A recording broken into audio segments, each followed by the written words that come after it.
Hi, I am Duty, co-founder, senior data scientist at Nikhil Analytics, Bangalore. Today, I am going to discuss about vectors.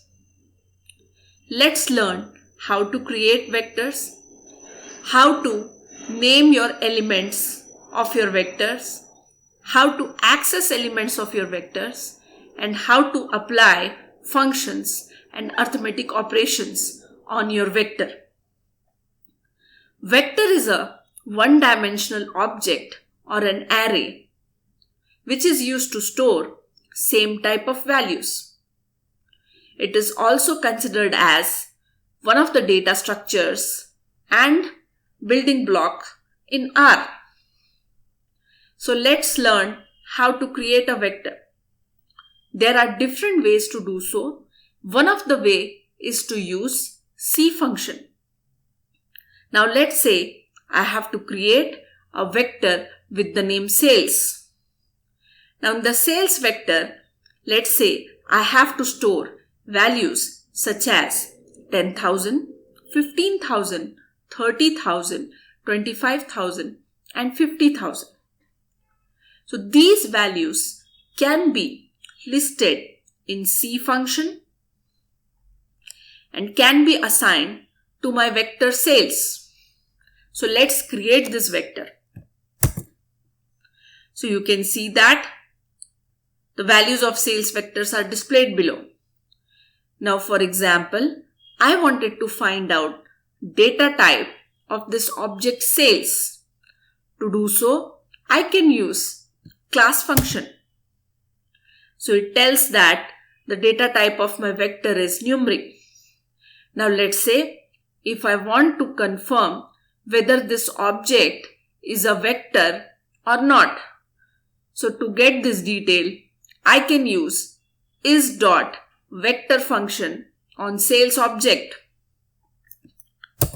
Now if it is a vector, the result will be true. So you can see my console, the result is true.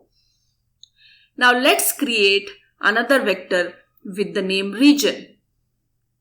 Now in this region vector, I want to store elements as Kochi, Hyderabad, Bangalore, Chennai, Mumbai. You can see this vector is created and values are displayed on my console. Now if I want to find the data type of this object region, I can use class function. Let's create another vector. I have values such as Ajay, age is 28 and status, let's say it is true. These are different type of values such as character, numeric and logical. Can I create such vector?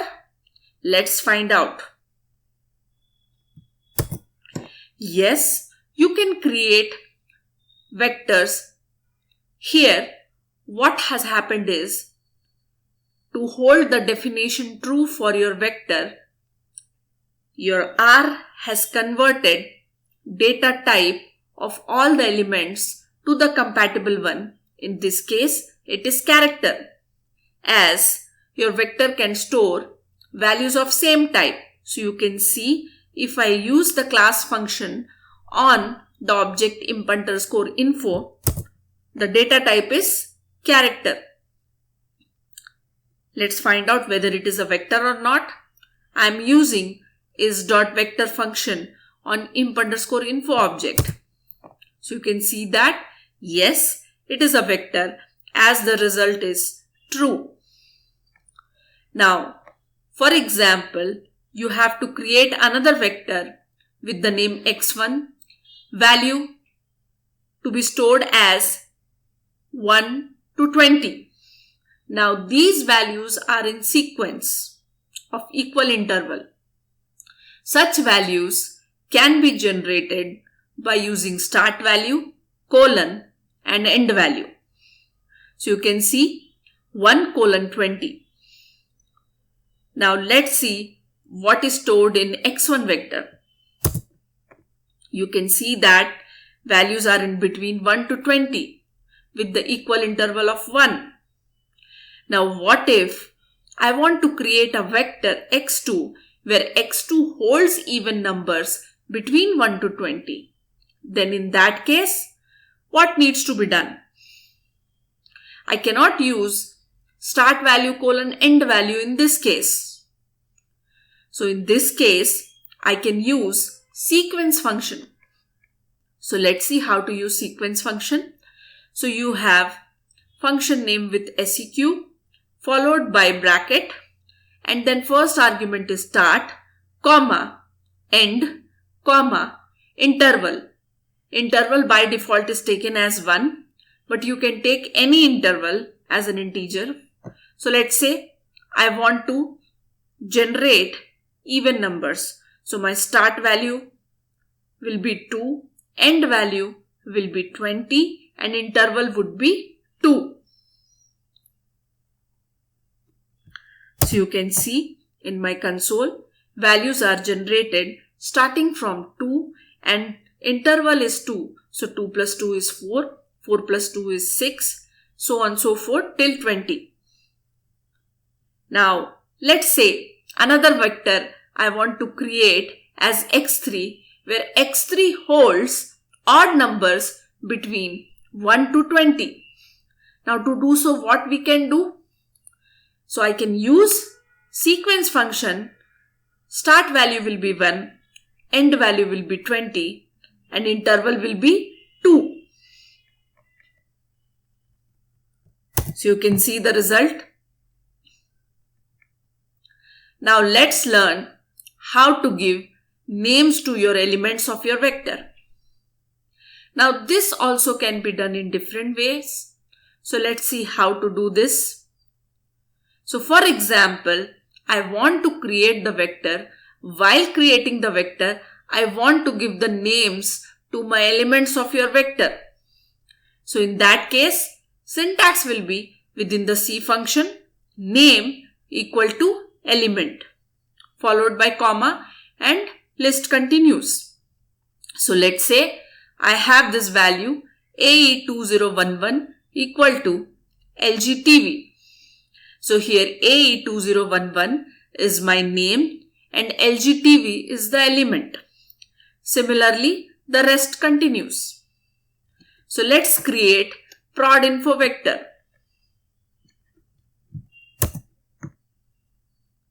Now, I wanted to give names to elements of impinfo. So before that, let's have a look what we have in impinfo vector. So you can see we have, let's say, a name available followed by age followed by true. Now to every element to give the names, I can use names function on my vector. So names function applied on imp_info followed by assignment operator followed by within the C function, I will give the respective names. So let's have a look. So you can see that for every element, names are assigned. Now, let's say we have created sales vector and region vector. Now, what I want to do is, I want to assign names to every element of sales as region names available. So I will apply names function on the sales vector followed by region. So every element of region will be assigned as names for your sales element. So let's have a look. So you can see that for every element of sales, region elements are taken as names. Now, let's learn how to access elements of your vector. Now, to do so, you have to use vector name followed by square bracket in the square bracket, you can give index or position number followed by name, or it would be a logical.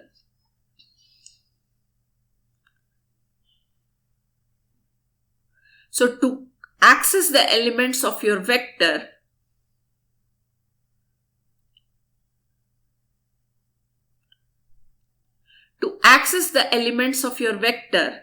you have to give vector name followed by square bracket. In the square bracket, index or position numbers can be given, or names can be given, or logical values can be given. Now let's say I wanted to access the elements of sales object. Now let's say I want to access first element only. To do so, sales vector name followed by square bracket. In the square bracket, I have given the position as 1. So you can see 10,000 is taken. Now let's say I want to access first to third element. So in this case, I have to give the index in the range form starting from 1 to 3. To do so, I can use 1:3. So let's find out. So you can see sales square bracket 1:3. Now let's say I wanted to access only first and third element. It means my position numbers are discrete. To get the discrete values, to get your elements accessed for discrete position, use C function. So sales square bracket C function 1,3. So only Kochi and Bangalore, which are at first and third position, are accessed. Now let's say I want to access all the elements except second. So to do so, sales square bracket -2. So except second element, all the elements are accessed.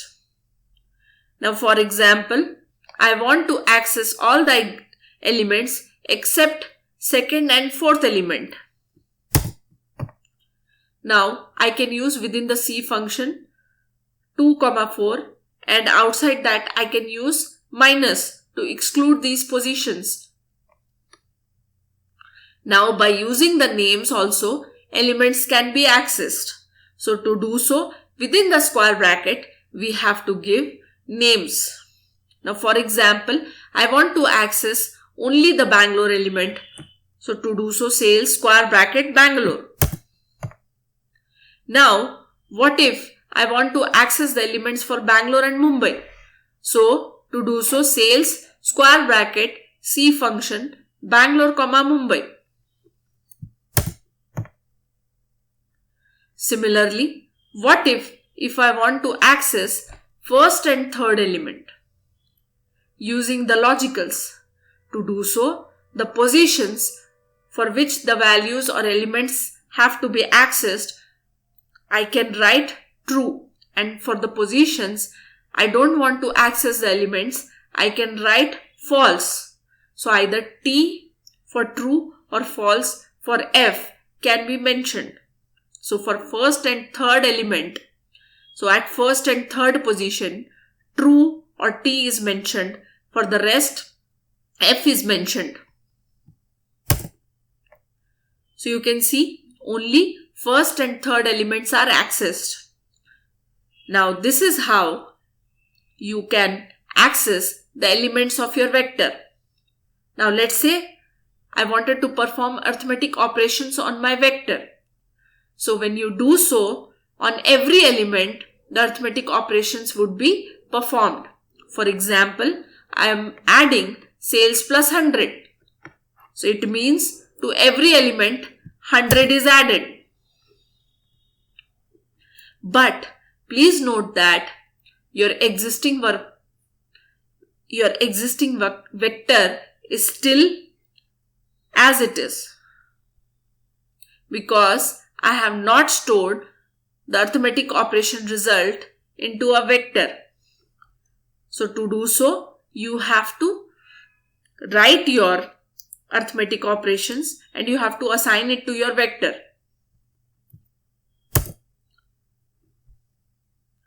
Now, suppose if I do sales minus 100, it means every element is decremented with 100.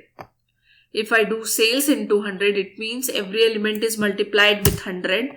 And if I do sales divided by 100, it means every element is divided with 100. Now let's see what are the different functions. Now for example, I wanted to find out total sales. So I can use sum function. Sum will give you total for all the values or elements present in your vector and you will get the single value. Similarly, if you want to calculate average of your sales vector, you can use mean function. Min function will calculate the minimum value present in the vector and max function will calculate maximum value present in your vector. These functions are performing the task on all the elements. What if I want to find the square root? So this square root function can be applied on every element. So you will get square root calculated for every element present inside your sales vector.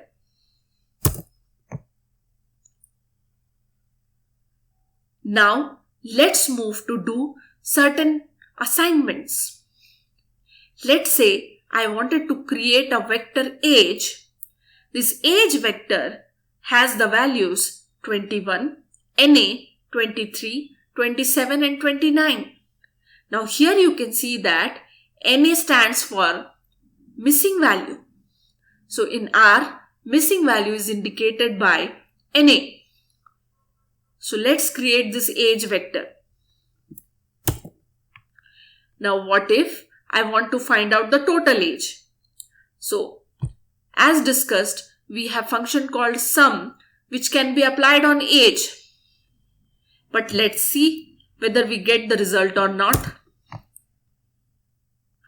So you can see here, if I apply sum function only on age, so that time you get the result as NA.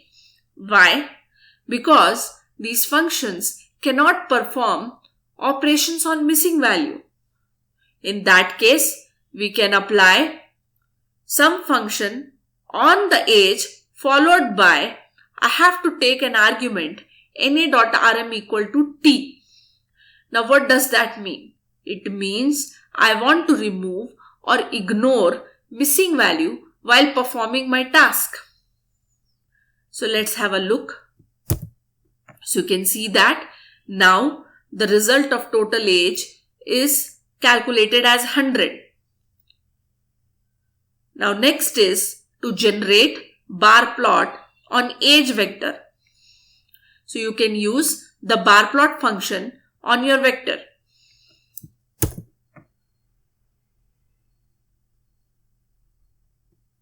So you can see on my left side, the plots tab, you can see the graph generated. Next is, I wanted to replace third element with the value as 26 and store the result in age 1. So first, let's see what we have in the age vector. So you can see we have at third position value as 23. I want to replace it with 26. So to do so, I can use replace function followed by source, followed by the position number, the element I want to replace and the new value. So now you can see that third element 23 is replaced with 26. But what if I have to replace more than single value in my vector? Now, what we can do is, we can use the square bracket to do the needful. So you can see here, age, square bracket, C function, 1, 4. 1, 4 means the first position and fourth position. So here the question says, you have to replace first and fourth element with 22 and 26. So within the square bracket, C function, 1, 4, followed by C function 22, 26. So these are the values which I want finally to appear in my age vector at position number 1 and 4. Now you can see first position the value is 22 and fourth position the value is 26. Let's create another vector x and y. Now let's say I want to create a vector x whose values will range from -10 to +10. So to do so, I can write -10 colon 10. Similarly, I want to find out absolute value of x and store it in y. So to do so, I can use ABS function on x.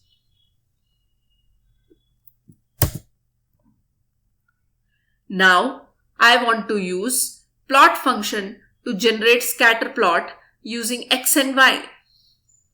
So in the plot function, I can use my first argument as x, comma, second argument as y, comma, to give the heading of the graph, I can use the main argument and I can give my text which I want to appear as the header of my graph, followed by x label. So I have taken as x-axis and y label as y-axis. So let's have a look. So you can see that scatter plot is generated using the plot function. I hope this session had made you learn all the concept of vector. So I thank you for watching this video till end. Please subscribe to my channel and hit the bell icon. Thank you.